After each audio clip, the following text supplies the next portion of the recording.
So I served in Bolivia, Santa Cruz mission from January 2011 to January of 2013.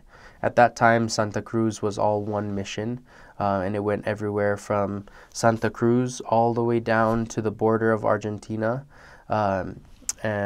which was a plane ride away. And another area that I served was all the way on the eastern border of Bolivia, in the front. I want to say the frontera, but the border of Brazil, in the zone called Puerto Suarez. And in between Puerto Suarez on the border of Brazil and Santa Cruz, there's not many areas, so that's a plane ride away, and there's just one zone out there with a few missionaries at the time. And then everything spanning from Santa Cruz up north into the Amazon, the province El Beni, with Trinidad and Riberalta and Guayara Marin are the areas there in El Beni. And I served in Riberalta, near the border of Brazil, also in the north of the mission. They've since split my mission into Santa Cruz North, and with my experiences at the time being in both areas, this will be good for those missionaries. So in the mission, one of the great blessings of serving in South America in general is the very high population of Christianity, of Catholics, and of other Christian faiths. The religious climate is very much Christian, and so it makes it a little bit easier in its own ways to begin to teach about the gospel.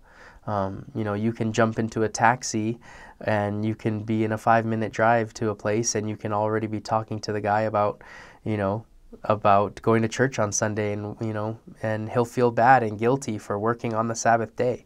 It's not a principle that is new to them. Now, although, they would say that it's very hard, to get people to church, not to say that all Bolivians are at all this way, but there's a cultural, how would I say, flojeria, this just laid back lifestyle, and getting people to commit and do things are a little difficult sometimes. Having so many people there being Christian makes it a lot easier. When you confront people, you begin to talk to them about Christ. You begin to talk to them about family. You begin to talk about them and relate to principles and truths that they already have. You're able to help them understand principles and importances of certain, doctrines and certain things a lot easier when they have such a testimony, in the Bible and in Christ already. And so you're just adding on to what they already know, giving them, new truths, and that's what makes the restoration of the gospel so great, because you don't have to already begin to teach about God or Christ, but explain to them what Christ and God, who they already believe in, are doing for their family today. So that's an awesome angle to take, and knowing that, they already have their faith in Christ. So the mission Bolivia Santa Cruz is on the eastern part of Bolivia. There's the La Paz mission and the Cochabamba mission, and then the Santa Cruz, when I served in 2011 to 2013.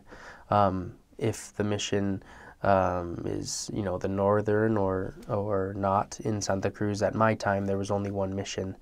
They had split the mission about 5 months after I went home, which was an awesome thing to see and to hear that my mission was split, and that the work was going forward. Also, when I had just come home, the last 4 or so months of my mission is when they announced that they would lower the missionary age. And so we had a big influx towards the very end of my mission, which in turn, was the reason, along with the great growth that we have in the mission, for why it was split. The mission Bolivia Santa Cruz does not have the temple. The Cochabamba temple is central to the country and is in that Cochabamba mission. And unfortunately, we were not able to visit the temple.